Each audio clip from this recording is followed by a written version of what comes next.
« 27 millions de francs CFA pour booster le secteur énergétique au Mali. C'est la somme mise à la disposition de notre pays par la CEDEAO dans le cadre de son programme d'aide d'urgence. Amener les populations à mieux comprendre et accepter les politiques publiques en matière de disponibilité des services sociaux de base. C'est le but du projet Initiative citoyenne de Bamako. La cérémonie de lancement du projet a eu lieu hier sous la présidence du ministre de la Communication et des Nouvelles Technologies.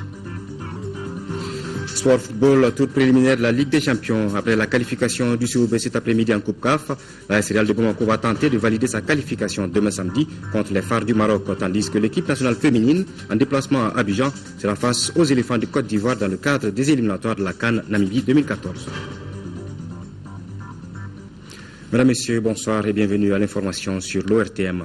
Le président de la République a reçu cet après-midi en audience la représentante du Haut Commissariat des Nations Unies pour les réfugiés, Marie-Antoinette Okimba Bousquet, est venue échanger avec le chef de l'État Ibrahim Boubacar Keïta sur certaines initiatives en cours en vue de faciliter le retour de nos compatriotes. Aujourd'hui, 169 000 Maliens vivent dans les camps des réfugiés, notamment en Mauritanie, au Niger et au Burkina Faso. Nous reviendrons sur cet élément au cours de ce journal. Et puis, ce communiqué de presse du gouvernement de la République du Mali, le gouvernement du Mali informe l'opinion publique nationale et internationale que ce jour 14 février 2014, dans le cadre de l'affaire ministère public contre le général Amadou Ayassanogo et autres poursuivis pour enlèvement de personnes, assassinat et complicité de ces infractions prévues et réprimées par les articles 24, 25, 199 et 140 du Code pénal. Le juge d'instruction du deuxième cabinet du tribunal de première instance de la commune 3 du district de Bamako a inculpé et placé sous mandat de dépôt pour des faits de complicité d'assassinat le général Sidi Touré, le capitaine Amadou Konaré et le lieutenant Taïrou Mariko. L'information judiciaire se poursuit en vue de situer toutes les responsabilités dans cette affaire. L'opinion sera informée en temps utile des développements ultérieurs qui vont en découler. La CEDEAO met à la disposition du Mali 27 milliards de francs CFA pour appuyer les secteurs énergétiques dans le cadre du programme d'aide d'urgence de l'organisation sous-régionale. Cette somme servira, entre autres, à l'acquisition de combustibles et de groupes électrogènes pour la production d'électricité à Bamako et dans les centres périphériques. La cérémonie de signature de l'accord s'est déroulée au ministère de l'Énergie et de l'Hydraulique. Mohamed Diar. Double signature pour une cause commune, soutenir le secteur énergétique du Mali, un secteur qui a souffert de la crise de 2012. Conséquence, l'énergie du Mali a connu une période de trésorerie difficile. Face à cette situation, les autorités maliennes ont fait une requête adressée à la commission de la CEDEAO. L'organisation sous-régionale répond ainsi favorablement à la requête à travers cette cérémonie. Le Mali bénéficie ainsi de la somme de 27 milliards de francs CFA. Le programme spécial qui sera mis en œuvre avec l'appui financier de la CEDEAO comprend ainsi l'approvisionnement en combustible des centrales pour le fonctionnement des groupes, le renforcement du parc de production des centres isolés, mais aussi la révision générale des groupes en service dans les zones qui étaient occupées autrefois par les groupes armés, la réhabilitation des réseaux et l'installation de compteurs après paiement. Le pactole devra permettre à notre pays de sortir la tête de l'eau après la crise qui l'a secoué. Cette initiative de la CEDEAO s'inscrit dans le cadre du programme d'aide d'urgence au secteur énergétique du Mali. Cette aide constitue une bouffée d'oxygène pour le secteur énergétique national. Les activités en raison des besoins du secteur de l'électricité du Mali, fortement ébranlées par la crise institutionnelle que notre pays a subie, mettent en évidence la pertinence de la présente intervention de la CEDEAO. Par ses précieux apports, des amorces de solutions à des préoccupations importantes vont donc pouvoir être mises en œuvre, à savoir la restauration d'un service public d'électricité normale, la gestion de la demande et les économies d'énergie. L'idéal est de permettre à l'EDM SA de répondre au mieux aux besoins des consommateurs qui deviennent de plus en plus croissants. Bientôt, la station compacte de Kalabankoro, Sisa Kabala, sera fonctionnelle. L'information a été donnée ce matin lors de la visite du ministre de l'Énergie et de l'Hydraulique sur les sites de Kalabankoro et Missabougou. Il s'agissait de s'enquérir de l'état d'avancement des travaux de construction de ces deux stations. Reportage de Moussa Fani. Le ministre de l'énergie et de l'hydraulique était venu constater de visu les sentiers des stations compactes de Kalabankoro et de Misabougou. Les deux stations apporteront une production journalière additionnelle de plus de 30 000 m3 d'eau potable, ce qui devra satisfaire les besoins d'eau potable de plus de 250 000 habitants. Nous sommes à la veille des périodes chaudes qui commencent à partir du mois de mars jusqu'au mois de juin. Donc j'ai décidé de venir faire cette visite pour m'enquérir de l'état d'avancement des travaux des infrastructures prévus pour la gestion de la pointe de la période chaude de 2014. Il m'a été donné de constater que les travaux sont terminés sur les deux sites. Le gouvernement, à travers le ministère de l'énergie et de l'hydraulique, mettra tout en œuvre pour l'amélioration de l'accès des populations à l'eau potable. Kabala, c'est l'un des projets structurants les plus importants de la sous-région. Donc c'est vraiment l'espoir du Mali. Mais puisque la construction prend 4 ans, le gouvernement va continuer à renforcer ses mesures d'urgence afin de soulager et améliorer en tout cas l'accès à l'eau de la population de la capitale. Les mesures qui sont prises pour soulager ces populations seront mises en œuvre dans les meilleurs délais. Donc je suis satisfait de cette visite-là. Déjà, la station compacte de Misabougou est en marche depuis le 6 février 2014 et celle de Kalabankoro sera fonctionnelle d'ici fin mars. La solution à moyen et long terme à la crise d'eau potable de Bamako réside dans la réalisation des infrastructures de Kabala dont une partie du financement est disponible. Le laboratoire national des eaux a tenu ce matin la 9e session de son conseil d'administration. À l'ordre du jour de cette session, les rapports d'activité et financiers de 2013, l'état de mise en œuvre des recommandations issues de la 8e session, le projet du budget 2014, entre autres. Ramata Konate. Cette année, le laboratoire national des eaux injectera plus de 900 millions de francs CFA dans le contrôle de la qualité des eaux. Ces activités concernent tout le territoire national. Ainsi, le budget 2014 connaît une augmentation de 53% par rapport à celui de 2013. Les raisons de cette hausse sont d'ordre structurel.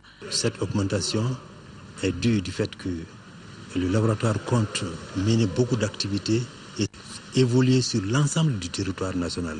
On va mettre des équipements à la disposition du laboratoire de Caille pour que ce laboratoire puisse fonctionner. Celui de Mopti doit être renforcé en équipement et en personnel. Nous allons renforcer le suivi des zones minières, puisque les zones minières utilisent des produits tels que le cyanure pour l'exploitation de l'or. C'est justement ce programme d'activité qui est soumis à l'appréciation des administrateurs.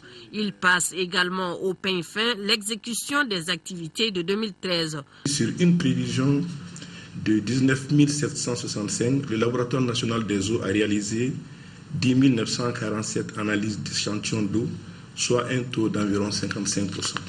Ces analyses ont concerné les eaux de surface et souterraines ainsi que le réseau de la Société malienne de gestion de l'eau potable, SOMAGEP. L'opération de déguerpissement des commerçants installés sur les artères principales de la capitale, initialement prévue pour le 17 février, est reportée au 3 mars 2014.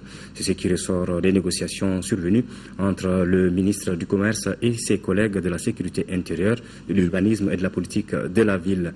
Ce report va permettre aux sous-commissions mises en place de mener à bien leur démarche auprès des occupants. Fadema Keita.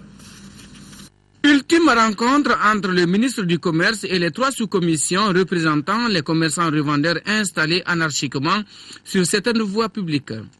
L'opération de déguerpissement initialement prévue pour le lundi 17 février est reportée au 3 mars 2014. Et les sous-commissions sont invitées à jouer leur rôle de sensibilisation auprès de leurs mandants. Nous sommes tous d'accord que la libération de ces lieux publics est une nécessité. Que nous puissions, en toute responsabilité, discuter, échanger et aller vers la libération de ces lieux publics sans heurts, sans affrontement. Selon le président de la première sous-commission, l'Anno-Sotrama, financé à hauteur de 8 milliards de francs CFA par le gouvernement de la République du Mali à travers la Banque mondiale, était conçu pour éviter ces occupations anarchiques. À l'exécution, nous nous sommes confrontés à des résistances. La Banque mondiale a financé des rues pavées sur la rue Mohamed V et dans les quartiers qui devaient recevoir les commerçants qui occupaient les voies. Pour l'heure, près de 20 sites de recasement ont été répertoriés et plus de 2500 commerçants illégalement installés recensés. Depuis la mise en place de notre sous-commission, nous avons créé au niveau de toutes les artères des sous-commissions de recensement au niveau de chaque artère qui est composée de 6 à 7 personnes. Ils ont pu quand même recenser plus de 2700 personnes. D'ici lundi, nous allons finir le recensement total. Commune par commune, on a fait le point pour identifier un certain nombre de sites. Ces sites, c'est d'abord les marchés disponibles pour accueillir justement ces déguerpis et certaines places et même des artères qui peuvent accueillir ces personnes sans problème pour la fluidité de la circulation. Dans les prochains jours, des émissions de sensibilisation sur le bien fondé de l'opération seront diffusées sur l'ORTM et sur les antennes de certaines radios de la capitale. En début de semaine, la sous-commission Ano-Soutrama, en partenariat avec les agents de la circulation routière, envisage la libération progressive de certaines voies. Remise de chèques hier à la maison des artisans. La somme de 100 millions de francs CFA a été répartie entre les victimes de l'incendie qui a ravagé le grand marché de Bamako le 15 décembre 2013. Ce geste est du gouvernement à travers le ministère de l'Artisanat et du Tourisme. Abdul Karim Kaba.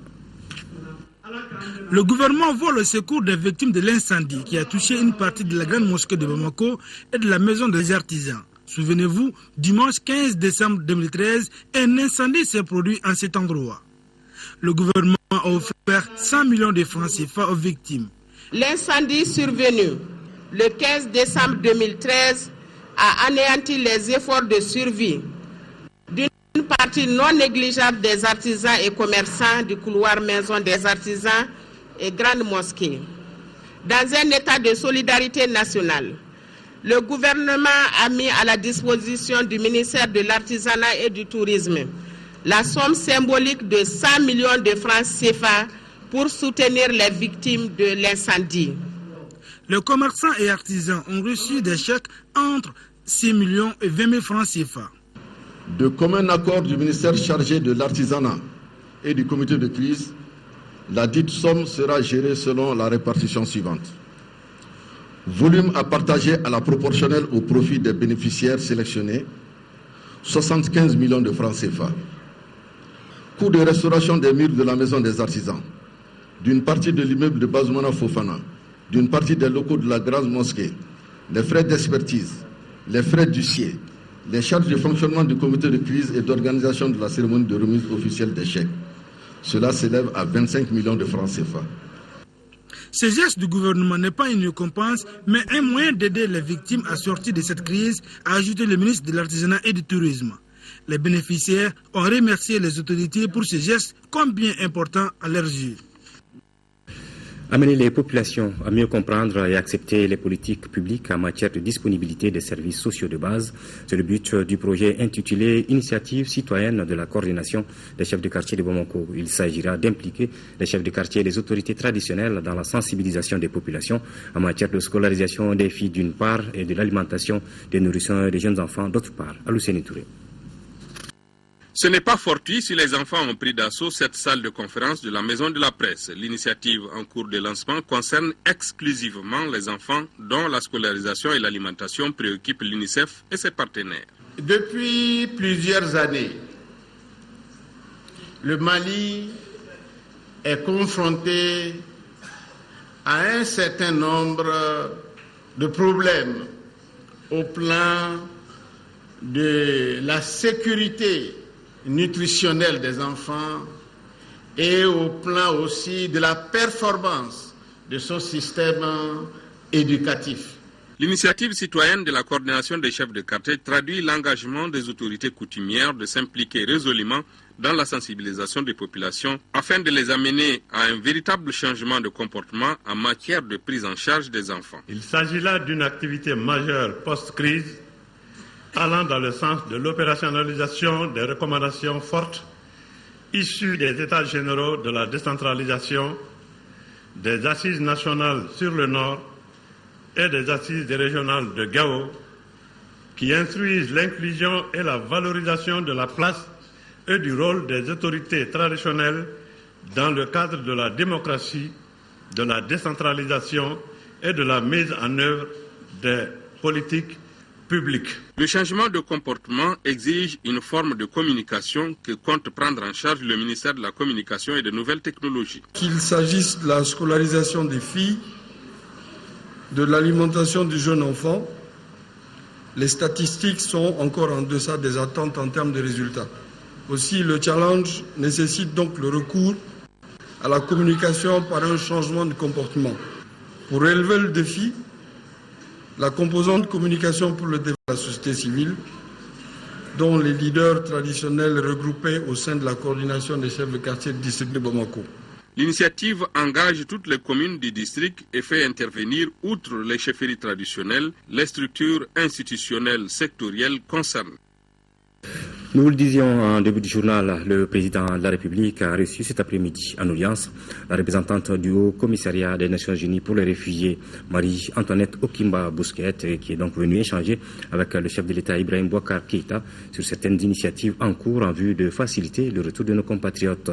Aujourd'hui, 169 000 Maliens vivent dans les camps des réfugiés en Mauritanie, au Niger et au Burkina Faso. Bourama Traoré. Le HCR travaille au retour des 169 000 Maliens réfugiés dans les pays voisins. La représentante de l'organisation onusienne a longuement échangé avec le président de la République, Ibrahim Boubacar Keïta, sur la situation de nos compatriotes. Marie-Antoinette Okimba Bousquet a informé les chefs de l'État d'un document en préparation en vue de faciliter le retour des réfugiés maliens. Nous sommes en ce moment en train de préparer un document qui s'intitule Accord tripartite, dans lequel seraient attribuées les responsabilités de chacun, HCR, gouvernement des pays qui accueillent les réfugiés, Burkina, Mali, Mauritanie et Niger. Ce document, une fois signé, ça nous permet d'entreprendre le retour des réfugiés dans la sécurité et dans la dignité. Les 169 000 Maliens réfugiés aujourd'hui à l'étranger ont quitté le pays suite à l'occupation du Nord par les terroristes. L'appui du HCR à nos compatriotes en 2013 a consisté à la production d'un document d'identification, à l'équipement de certaines structures de santé et à la construction des puits. La liste n'est pas exhaustive. Une assistance qui va se poursuivre en 2014. Quand les réfugiés retournent au Mali, je pense qu'il n'y a pas que les réfugiés uniquement qui retournent. Il y a aussi les personnes déplacées internes. Il y a la population autochtone qui n'est jamais partie, qui bénéficie du support du HCR. Ce support est constitué en biens non consommables. Également l'appui dans le domaine des abris, parce que les maisons ayant été abandonnées pendant la crise ont besoin d'être réhabilitées. Et nous fournissons également des matériaux de construction à ce sujet. Donc notre aide, ce n'est pas seulement pour les réfugiés, mais dans le souci de renforcer la cohésion sociale et la coexistence pacifique, nous prenons en compte toutes ces populations vulnérables. Les autorités maliennes sont sensibles à l'assistance du HCR en faveur des réfugiés maliens. En première ligne, le président de la République, Ibrahim Boubacar Keïta. Le chef de l'État dit mesurer l'urgence de sortir nos compatriotes de cette situation difficile. Activité présidentielle toujours, le président de la République, Ibrahim Boubacar Keïta, a offert cet après-midi un cocktail aux participants du forum de Bamako. Ce forum qui a démarré hier est placé sous le thème paix, sécurité et développement dans la bande sahélo-sahélienne. La rencontre était un espace de réflexion de haut niveau sur l'avenir du continent. Le chef de l'État a profité de l'occasion pour échanger avec ses hôtes sur l'évolution de la situation sécuritaire et les actions en cours pour réconcilier les Maliens. Voilà donc les images du cocktail offert par le président de la République Ibrahim Boubacar Keïta aux participants du forum de Bamako. Forum, je le rappelle, qui a donc démarré hier et qui était placé sous le thème paix, sécurité et développement dans la bande sahélienne. Signature de contrat hier entre le ministère de la Défense et des anciens combattants et la société Malitech. Par ce contrat, Malitech doit innover le système d'information des ressources humaines des forces armées maliennes. Le projet est financé par le Canada à hauteur de 440 millions de francs CFA. La cérémonie de signature était présidée par le ministre Soumeylou Boubèye Maïga en présence de l'ambassadeur du Canada au Mali, Non Sissoko. Le contrat qui vient d'être signé vise une meilleure gestion des ressources humaines ainsi que leur carrière. Le projet est intitulé Système d'information des ressources humaines, CRH. Il est financé par le Canada à près de 440 millions de francs CFA et sa mise en œuvre est confiée à la société Malitech. Ce sera un système qui permettra d'assainir les effectifs de l'armée, de savoir exactement le nombre de militaires qu'il y a dans les forces armées maliennes, mais aussi et surtout de gérer de façon plus, plus intuitive les ressources humaines des forces armées maliennes. Le projet s'étale sur 6 mois. Le Canada a consenti des efforts en faveur de notre pays pendant la crise qu'il a connue. Et son ambassadeur rassure les autorités de la poursuite de cet accompagnement. Après discussion entre Ottawa et Bruxelles, et suite à une visite que moi j'ai faite en juillet dernier à Koulikoro, où on m'avait présenté ce projet de système informatique des ressources humaines, on s'est entendu avec l'Union européenne, avec les UTM, pour financer. Quant au ministre de la Défense et des anciens combattants, il a salué ce partenariat. Nous nous sommes rendus compte plusieurs fois qu'il y avait beaucoup de déperdition d'informations sur la carrière des uns et des autres. Je crois que c'est une étape importante. Je souhaite que nous puissions la conduire en harmonie, dans une appropriation progressive par nos personnels et par nos structures de tout ce que cela implique. Cette signature de contrat s'inscrit dans la logique du processus de réforme des forces armées maliennes FAMA, enclenché en janvier 2013. Voilà à présent le contenu de ce communiqué déposé à notre rédaction par la plateforme des cadres et leaders Kel Tamashek pour l'unité nationale du Mali. Et la plateforme donc qui présente ses condoléances les plus attristées à tout le peuple malien, à toutes les familles endeuillées à la suite du massacre collectif et barbare de Tamkoutat. Félicite le gouvernement malien et ses partenaires pour les dispositions rapides prises afin de circonscrire cette tragédie, rétablir l'ordre public, rechercher et punir les auteurs de ces tueries. Suggère fortement au gouvernement de mettre en place tous les mécanismes nécessaires et suffisants pour le désarmement rapide de toutes les milices sans distinction aucune afin d'éviter l'ethnisation des problèmes et de faciliter les tâches des médiations des services de défense et de sécurité. Demande au gouvernement de faire en sorte que la sécurité des personnes et de leurs biens ne soit assurée sur le territoire national que par les seules forces armées et de sécurité du Mali et des pays amis participant à l'aménagement et à l'opération Serval. Le ministre de l'Administration nationale de l'Éducation nationale a visité ce matin le complexe scolaire Marie Auxiliatrice situé à Niamana. Jacqueline Nanatogola est allée s'enquérir des conditions d'études des enfants et du fonctionnement de l'établissement. Elle a également encouragé les enseignants à redoubler d'efforts pour accomplir leur mission, celle de formation de bons citoyens pour le Mali. Rachel Tessougui. Le complexe scolaire Marie Auxiliatrice a actuellement un effectif de 735 élèves en fondamentale et 122 enfants à la maternelle. Il éduque selon le système préventif qui est la méthode éducative héritée de son fondateur Saint Jean Bosco. Ce système est basé sur la raison, la religion et l'affection. L'objectif de cette école est de former d'honnêtes citoyens du Mali et de bons croyants. Donc nous travaillons pour l'éducation intégrale des enfants en visant 4 dimensions, le savoir, le savoir-faire, le savoir-être et le savoir-vivre. La ministre de l'Éducation nationale estime que cette école offre un cadre harmonieux approprié pour l'éducation et l'épanouissement des enfants. Mes impressions sont très bonnes. Impressionné par le calme que j'ai vu là, par la propreté des lieux, la tenue des lieux, par la tenue des élèves. Aux enfants, je leur ai demandé de travailler. Ils sont de très bonnes conditions. Ici, ils acquièrent la connaissance, mais surtout on les éduque. Le complexe scolaire Marie Auxiliatrice est une école privée catholique construite en 2007 grâce à l'aide de l'organisme espagnol Manos Unidas. Cette école relève du centre d'animation pédagogique de Kalabankoro et travaille en collaboration avec l'enseignement catholique au Mali. S'enquérir de l'état d'avancement des travaux de la décharge de Numumbougou et inciter l'entreprise chinoise sur le terrain à tout mettre en œuvre pour achever les travaux de la première phase en juillet prochain. Tel est l'objectif visé par le ministre de l'Environnement et de l'Assainissement, Ousmane Agrissa, en se rendant hier après-midi sur le site de Numumbougou, à une trentaine de kilomètres de la capitale en deuxième région. Les travaux qui ont connu un arrêt de 18 mois suite à la crise qu'a connue le Mali avancent aujourd'hui, normalement. Abdraman Maïga. Après un arrêt de 18 mois suite à la crise politico-sécuritaire, les travaux de la décharge finale de Numumbougou ont repris il y a de cela 2 mois. Pour la cellule A, d'une superficie de 7 hectares, les travaux ont atteint un taux d'exécution de plus de 80% et devraient s'achever en juillet prochain. À travers cette visite, le ministre de l'Environnement et de l'Assainissement visait un double objectif: s'enquérir de l'état d'avancement des travaux et inciter l'entreprise exécutrice à tout mettre en œuvre pour achever la première cellule à la date indiquée. L'expérience que nous avons avec le programme d'urgence d'assainissement de Bamako nous a prouvé qu'il faut absolument une décharge finale aménagée. Sinon, on peut ramasser les ordures de Bamako, mais où les amener? Pour le moment, on a trouvé des décharges de fortune, on a trouvé des gens, des exploitants agricoles qui en avaient besoin. Bon, toute chose qui ne peut pas vraiment être une solution durable.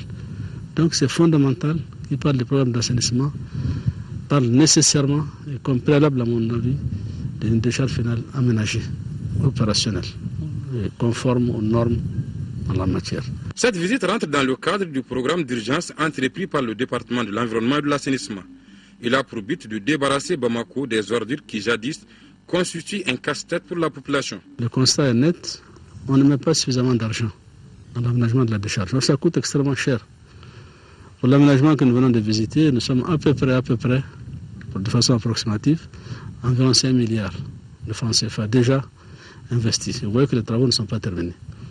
Donc ça veut dire que c'est des grands travaux sur lesquels il faut mettre beaucoup d'argent. Et cela n'est pas toujours compris. Et je pense que ça c'est le deuxième aspect de notre combat. Avec une capacité d'accueil de plus de 15 000 mètres cubes d'ordures, le site de Numumbougou est bâti sur une superficie d'environ 56 hectares. Il est réparti en 3 cellules qui serviront de lieu de stockage des déchets solides. À côté d'elle, un grand bassin de plus de 5 000 mètres carrés destiné au stockage et à la transformation des déchets liquides en d'autres dérivés. Plus de 15 000 emplois ont été créés du 1er septembre au 31 décembre 2013. Les secteurs publics et privés occupent respectivement 50 et 49%. Les efforts sont en cours pour atteindre les 40 000 emplois par an, conformément à la promesse du président de la République de créer 200 000 emplois durant son quinquennat. Ce sont là quelques révélations faites à l'issue de la conférence de presse cet après-midi au ministère de l'Emploi et de la Formation professionnelle. Ramata Konaté. En 2013, plus de 33 000 emplois ont été créés dans le secteur formel contre 20 000 en 2012, soit une augmentation de 66%. Ces informations ont été données par le ministre de l'Emploi et de la Formation professionnelle lors d'une conférence de presse. Le secteur privé, selon Mahaman Babi, reste le moteur de cette chaîne avec 77%. Mais cette tendance a légèrement changé de septembre à décembre 2013. Ainsi, sur plus de 15 000 emplois créés, le secteur public occupe plus de la moitié. En 2014, quels sont les domaines qui seront explorés pour atteindre les 40 000 emplois annuels promis par le président de la République? Le ministre de l'Emploi et de la Formation professionnelle répond. Le développement rural est vraiment le secteur porteur.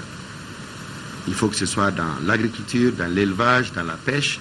Et malheureusement, comme vous le savez, les jeunes Maliens n'aiment pas aller dans ce secteur-là. Les gens, quoi que vous leur dites, ils vont vous dire, bon, c'est vrai, mais nous préférons quand même être dans un bureau pour travailler. Même s'ils vont gagner 50 000, 100 000, alors qu'en allant investir, par exemple, dans l'Office du Niger ou dans d'autres périmètres ici, ils peuvent gagner 3, 5, 10 fois plus. Donc c'est vraiment dans le secteur agricole. Et je vous ai parlé du projet FIER, qui est le projet formation, insertion, entrepreneuriat rural, qui va toucher les 100 000 jeunes. Cela en partenariat avec le Fonds international de développement agricole FIDA. D'autres partenaires se sont également manifestés, ce qui constitue des motifs de satisfaction pour les autorités. Jusque-là, en tout cas, la moisson a été bonne, elle se poursuit Parce que si vous mettez ensemble le budget des projets dont j'ai parlé et qui sont en train pratiquement de démarrer, on est déjà à plus de 60 milliards. Sur les 250 milliards, je pense qu'en moins d'un an de notre prise de fonction, c'est quand même un bon signe. C'est donc un coup d'accélérateur pour l'atteinte d'un vaste chantier du président Ibrahim Boubacar Keïta, à savoir la création de 200 000 emplois durant son quinquennat. Le gouvernement du Mali et l'UNESCO se mobilisent pour la restauration des biens culturels dans les régions du Nord. C'est dans ce cadre qu'une mission conjointe s'est rendue récemment à Gao pour évaluer les dégâts causés lors de l'occupation de cette ville par les narcotrafiquants. Les responsables de cette mission ont tenu un point de pour informer les journalistes sur les actions de reconstruction en cours. Cheikh Oumar Sangaré. La mission avait pour but d'évaluer les dégâts causés par l'occupation de la 7e région par les narcotrafiquants au patrimoine culturel. Cette mission conjointe ministère de la Culture UNESCO constate et salue l'attachement des populations de Gao à leurs biens culturels. Il faut saluer l'effort fourni par la population de Gao qui a résisté à l'occupation. Pas seulement pour le patrimoine, mais le patrimoine est plus visible parce que souvent c'est des boucliers humains pour empêcher la destruction de mausolées ou autres biens autour. Et il y a eu des brigades de vigilance pour surveiller les sites archéologiques. La mission en question était pluridisciplinaire, tant des experts nationaux et internationaux de plusieurs domaines y ont pris part. Elle a permis d'identifier des urgences comme les travaux de réaménagement du tombeau des Askia ou du musée de Gao. Cette première mission à Gao, qui est donc intervenue depuis la fin de l'occupation, nous a permis de dresser maintenant un bilan complet des dommages qui ont été causés au patrimoine culturel et qui nous permet aujourd'hui non seulement de confirmer tout ce que nous avions déjà supposé, et de montrer que la tâche est immense. L'aménagement et l'ambassade de France sont également mobilisés pour la restauration du patrimoine du Nord. Une restauration qui se fera dans le cadre d'un plan d'action pour la réhabilitation du patrimoine et les manuscrits anciens du Mali. Réhabilitation dont le coût est estimé à plus de 5 milliards de francs CFA. La lauréate du concours international Les chemins de la culture et de la paix initié par l'UNESCO s'appelle Awa Katile. Elle a 15 ans et élève en 10e année au lycée Kodonso de Bamako. Son prix lui a été remis hier par le chef du bureau de l'UNESCO au Mali, le ministre de la Jeunesse et des Sports, Batraoré. Olga Awa Katile remporte un ordinateur digital iPad et une attestation grâce à son poème de 2 pages sur la paix. Je me sens touchée. Je suis très fière aussi. Initié par l'UNESCO pour la promotion de la paix mondiale, le concours a enregistré la participation de plus de 1300 jeunes de 14 à 25 ans. Ce concours invite les jeunes à exprimer et à partager leur vision de la paix, de la tolérance et de la non-violence dans un monde culturellement diversifié. L'idée, c'était de partager les expériences concrètes de la paix au quotidien, afin de renforcer les valeurs, les savoirs, les compétences pour consolider la paix. Cet exemple est à encourager, dira le ministre. Votre sacre au niveau international est un sacre pour l'ensemble du Mali et des jeunes maliens. Et en plus des prix que l'UNESCO veut vous décerner, moi je voudrais aussi vous dire que pour moi, aujourd'hui, s'ouvre la porte de cette génération d'Ambé que nous voulons cultiver.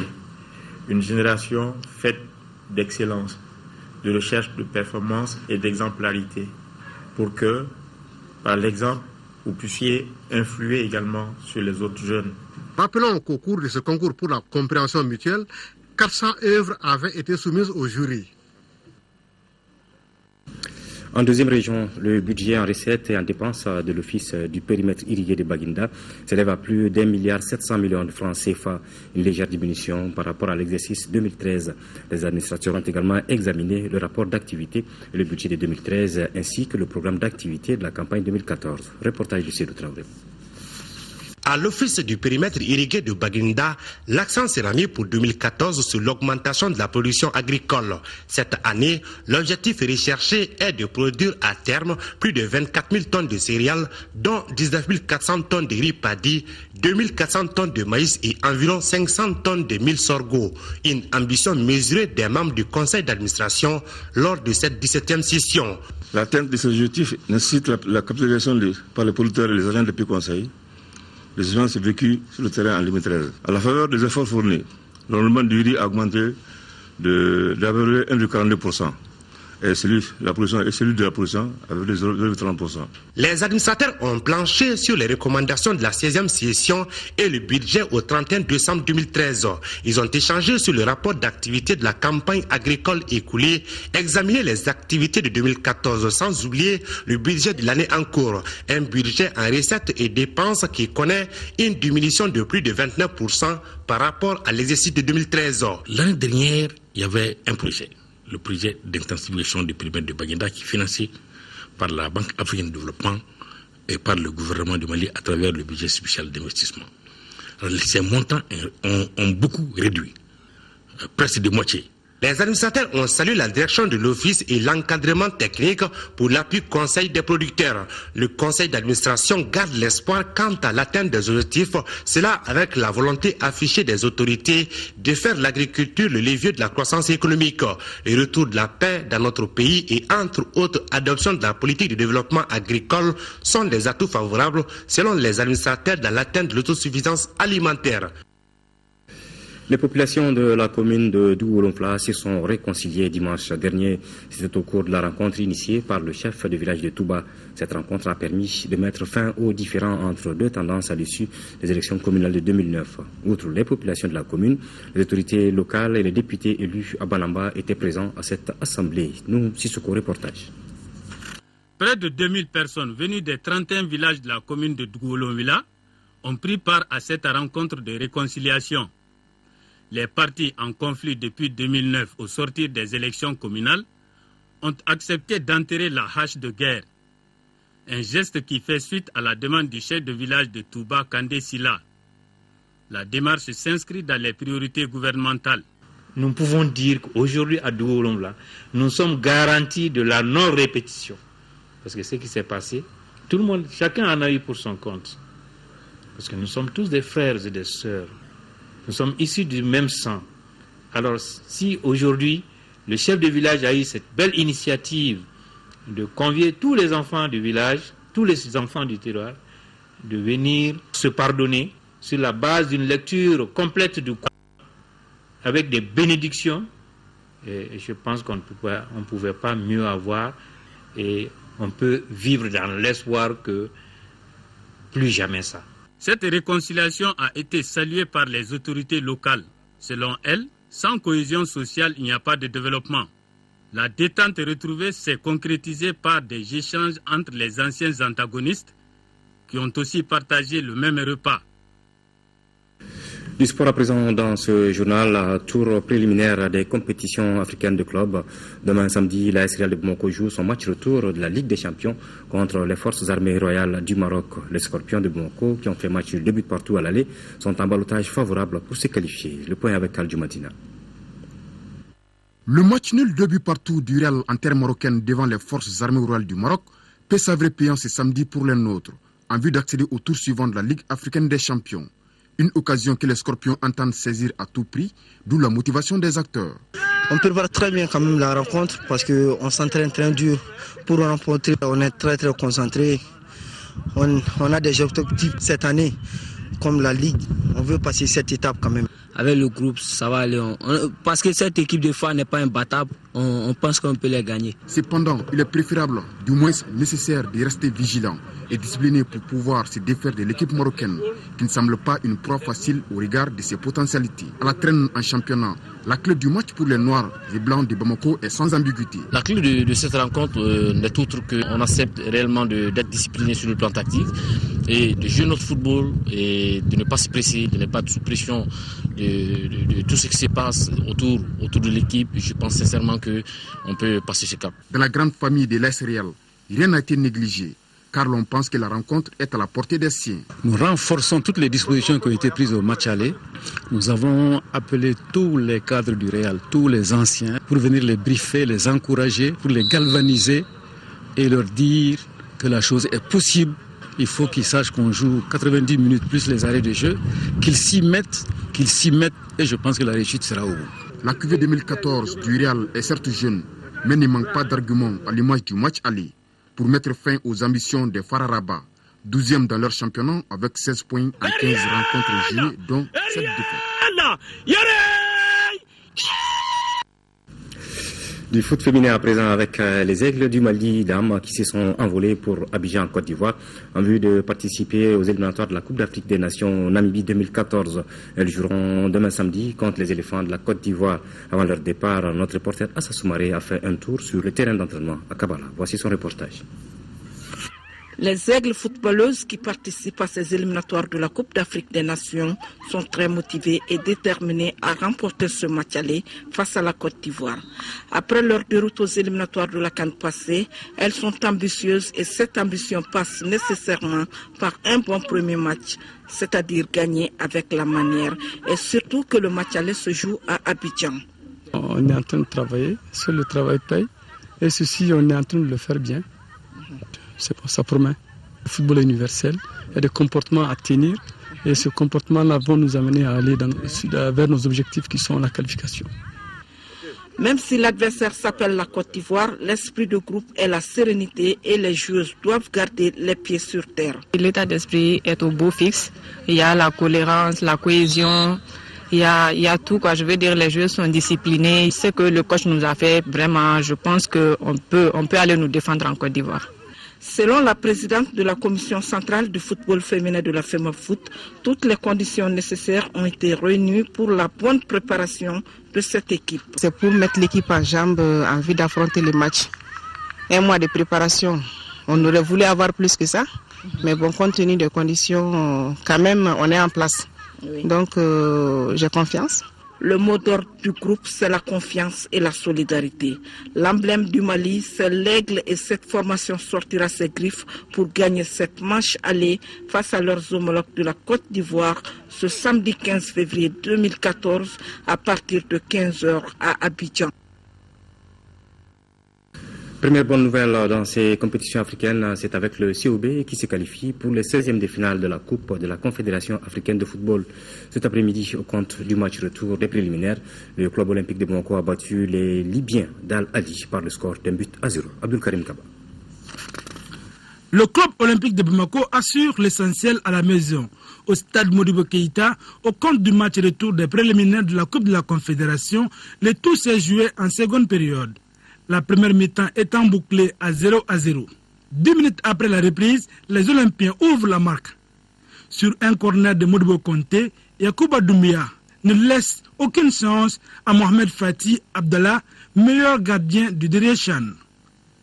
Ensuite, les hommes du président Moussa Konaté vont rater beaucoup d'occasions. À la 83e minute, les Libyens d'Ali allaient égaliser ni têter la vigilance du portier Abdoulaye Samaki. La rencontre prend fin sur ce score d'1-0 pour le club olympique de Bamako COB qui se qualifie pour les 16e de finale de la Coupe de la Confédération. J'ai essayé de parler aux jeunes, je pense qu'ils ont compris et j'ai essayé de faire des changements tactiques et je pense que ça a payé.